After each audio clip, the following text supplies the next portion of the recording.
Olá pessoal, vamos falar então um pouco sobre o processador que a gente está desenvolvendo, que é chamado de Hack Computer, e a sua linguagem de máquina. Nós já tínhamos falado um pouquinho sobre a questão de termos uma memória de instruções, a CPU e a memória de dados. Observa que agora a gente está separando um pouquinho essas duas memórias para ficar mais fácil o entendimento. A gente já tinha mencionado isso anteriormente. E nós temos a CPU no centro, que ela se comunica tanto com a memória de dados quanto com a memória de instruções. Mas aí fica um pouco mais óbvio para a gente, dado que eu tenho um endereço que está no PC, quer dizer, eu tenho o PC que conta qual a instrução, é muito mais fácil olhar para ele e pensar nesse PC como sendo um componente daqui para frente, tá? Bom, nós temos então a memória, nossa memória de dados, certo? Que é uma sequência de registradores de 16 bits. Então a gente vai chamar de RAM 0, RAM 1, RAM 2 e assim sucessivamente. Nós temos a nossa memória de instruções, que a gente chama de memória ROM. A memória RAM é a memória de acesso aleatório, a memória que eu posso ler e escrever. E a memória ROM é a memória só de leitura, Read Only Memory. Também tem uma sequência de registradores de 16 bits, só que nesse caso eu não posso escrever, eu só posso ler deles, tá? Depois nós temos a nossa CPU. A nossa CPU faz operações de 16 bits também. Observa que tudo faz operações de 16 bits, é sempre 16 bits. Na dúvida, 16 bits. Não tem como mudar nesse caso. O que significa isso? Significa que eu tenho um processador, uma CPU que trabalha com 16 bits, para isso eu tenho a memória que trabalha com 16 bits, para isso eu tenho instruções também de 16 bits. Então todas as nossas memórias são 16 bits e a gente vai ver mais para frente, quando a gente for codificar as instruções, que as instruções têm que caber em 16 bits, porque é tudo 16 bits nesse processador. Nós temos três barramentos agora. Nós temos o barramento de instruções, quer dizer, de onde as instruções são lidas da memória. Nós temos o barramento de dados, então nós temos o barramento de dados. E nós temos barramentos de endereço, que estão escondidos aqui, mas no fundo eu tenho um barramento que leva o endereço da CPU para a memória, da CPU para as instruções. Toda vez que eu quero acessar a posição de memória 137, lembra do exemplo da duas aulas atrás, eu preciso botar 137 nesse barramento e com isso a gente consegue rodar o nosso programa, tá bom? Bom, então agora vamos falar um pouquinho sobre software. Como é que funciona o software do nosso processador? Nós temos a linguagem de máquina desse processador dividida em duas categorias de instruções. Nós temos instruções, as duas são de 16 bits, nós temos o que são chamadas instruções do tipo A e instruções do tipo C. A gente vai ver mais para frente um pouco de detalhes sobre cada uma delas e como elas são programadas, mas um programa é uma sequência de instruções escrita na linguagem de máquina. Então é muito fácil, eu quero fazer um programa, eu vou fazer uma sequência de instruções e essas são as instruções que a gente vai colocar e vai trabalhar ali, tá? Como que começa a execução de um programa? No fundo, como é que a gente começa a executar um programa? Existe uma funcionalidade de reset, né? Como todo computador, a gente liga o computador e na hora que a gente liga, a gente está trabalhando com a suposição de que a nossa memória ROM vai ter o programa. Então, nós temos um programa aqui, já em binário, já programado em assembly, certo? Então, coloca esse programa lá, o botão de reset é apertado e o programa começa a ser executado. O que significa o programa começar a ser executado? A nossa CPU vai na memória, pega uma instrução e traz essa instrução para cá. E aí sucessivamente, quer dizer, se essa instrução manda continuar, ela vai para outra instrução e assim até o final, tá bom? É assim que a gente começa a executar os nossos programas, tá bom? O nosso processador, lembra que a gente tinha falado de registradores? O nosso processador só tem 3 registradores, tá? Ele só reconhece 3 registradores. Um registrador chamado D, que é um registrador de dados, um registrador chamado A, que é um registrador de endereço, e um registrador que na realidade a gente chama ele de registrador, ele é o registrador M, mas no fundo, ele é sempre um acesso à memória. Então vamos pensar o seguinte, deixa eu apagar minha bagunça aqui para mostrar para vocês como funciona o N. Se a gente queria acessar aquela posição de memória 137, que é o nosso exemplo, a gente tem que pegar o 137, escrever no registrador A, e na hora que a gente fizer a leitura do M, o que vai acontecer? M é igual ao RAM A, que tem 137. Então, na hora que eu leio o M, eu leio a memória na posição 137, porque eu coloquei 137 no A, tá bom? Então, é assim que a gente vai trabalhar e colocar esses valores. Mas como é que eu coloco um valor no A? É bem simples, a gente vai ter as instruções do tipo A. A instrução do tipo A, ela é super simples no nosso código em Assembly. Então, vamos pensar aqui, nosso programa em Assembly, tem um monte de linha, e eu quero escrever o nosso 137 no registrador A. E a gente simplesmente vai colocar um arroba 137. Isso aqui significa A recebe 137. Ok? Então, toda vez que eu precisar colocar alguma coisa no registrador A, eu simplesmente coloco arroba 137. E esse é a nossa instrução do tipo A. Basicamente, eu só tenho essa instrução do tipo A. Observa que nós temos um outro exemplo aqui. Arroba 17 significa o quê? O registrador A, depois dessa instrução, vai receber o valor 17. Tá? Então, toda vez que eu precisar gravar alguma coisa no registrador A, eu simplesmente coloco arroba esse número, arroba essa coisa que está lá, tá bom? E aí esse número vai ser gravado no registrador A. Agora, nós temos um outro lote de instrução, que são as instruções do tipo C. As instruções do tipo C, ela tem sempre a sintaxe, como está escrito aqui embaixo. Eu vou separar isso aqui em dois pedaços, tá? Então, ela tem uma sintaxe que é um destino igual a alguma computação. Depois eu vou falar do jump ali depois, tá? E a ideia nossa é que destino, a gente vai escolher um registrador, A, M ou D, né? No caso A a gente não precisa, então a gente vai falar predominantemente D e M. E a gente vai fazer a computação. A computação, se vocês recordarem bem, são as operações que nós temos disponíveis na LU. Lembra das operações da LU?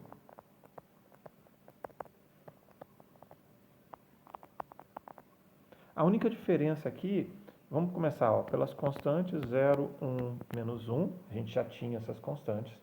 E aí, ao invés da gente pensar agora que nós temos x e y, nós estamos falando agora que nós temos a e d e m, certo? Então, esses são os valores que nós temos como entrada. Então, assim, nós conseguimos fazer as operações que a LU era capaz de fazer. Lembra, a LU era capaz de fazer x mais 1. Lembra disso? A LU era capaz de somar x mais y. A LU era capaz de fazer x mais 1. Então, observa que eu posso fazer tanto A mais 1, quanto eu posso fazer M mais 1, quanto eu posso fazer D mais 1. Ela também é capaz de fazer o x menos 1, certo? E ela é capaz de somar dois números, ela é capaz de subtrair dois números, e tem a ordem invertida, tá vendo? Eu posso fazer D menos A e A menos D, tá bom? E ela também é capaz de fazer operação de e operação de OR. Quer dizer, ela é capaz de aplicar AND e OR. Então, essas daqui são as operações que o nosso processador é capaz de fazer. E por que ele é capaz de fazer isso? Porque a nossa LU só é capaz de fazer isso, certo? Essas são as operações que a LU é capaz de fazer. A gente tinha falado um pouco do assembly ser especificação do processador e do processador ser especificação do assembly. Como eu mencionei para vocês, no caso desse processador, está tudo muito ligado, está tudo muito relacionado, certo? E aí, então, a gente já falou do nosso comp, a gente já falou da nossa parte de computação. Vamos falar agora do destino. O destino, a gente pode colocar nada, a gente pode deixar em branco. A gente pode falar que eu quero guardar na memória, no dado. Eu posso guardar na memória e no registrador D. Eu posso fazer no A e M, no A e D ou no A, M, D. O que significa isso? Só para ficar mais claro. Eu posso falar que a minha instrução é isso aqui. Observa que eu tenho o D aqui em cima, certo? Eu tenho o A como destino aqui, então eu posso falar que meu destino, o A é igual ao D. Mas eu posso fazer uma coisa um pouquinho mais elaborada, é claro, né?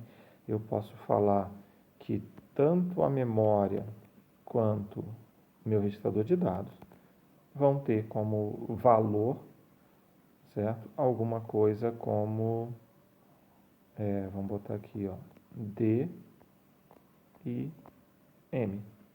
Então, eu peguei, ó, D e M está aqui, e eu estou calculando MD que está aqui, certo? Então, montar uma instrução do tipo C é escolher das combinações de destino, basicamente qualquer coisa é uma combinação de destino, eu posso colocar cada um dos 3 registradores separadamente, ou qualquer combinação deles, e eu posso pegar a computação, que é qualquer computação que a nossa LU era capaz de fazer. Tudo bem? O próximo passo que a gente tem que fazer é olhar a questão das nossas instruções de jump.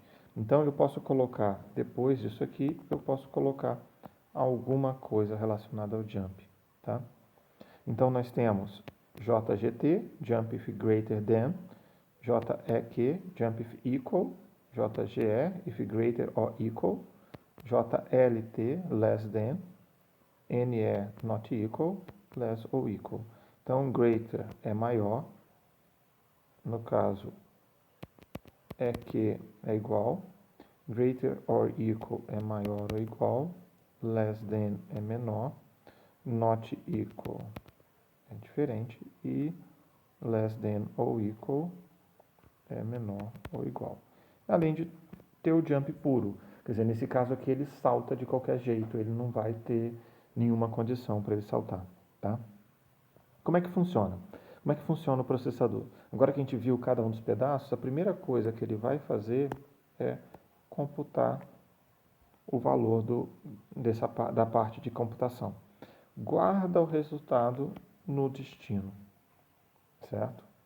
Ok? E aí ele vai checar se a expressão, no caso compJump 0, for verdadeira, ele salta para executar a próxima instrução no endereço A. Tá? Então, se a gente fizer a computação e o resultado tiver a expressão, no caso, resultante da nossa computação, quer dizer, se essa expressão aqui for verdadeira, o resultado dela, ele vai fazer a instrução de salto. Bom, só para dar alguns exemplos agora, né, para poder mostrar aqui, eu já tinha feito alguns com vocês lá.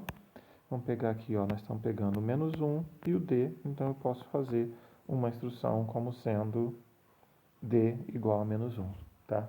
Então é bem fácil a gente fazer a escolha. Vamos pegar mais uma instrução agora. A gente vai pegar D mais 1 e M, então eu sou capaz de fazer essa instrução, D mais 1 e M, mas observa que para poder ler da memória, certo? Para guardar na posição da memória no M, eu preciso saber o endereço. Então, imediatamente antes foi colocado um @300. O que significa isso?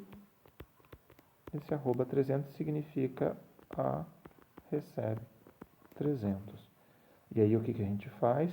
O M recebe o D mais 1. A gente não sabe o que tem no D, mas na prática isso aqui fala que a nossa memória RAM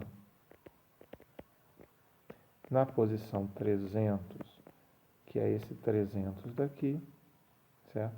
Ela vai receber D mais 1.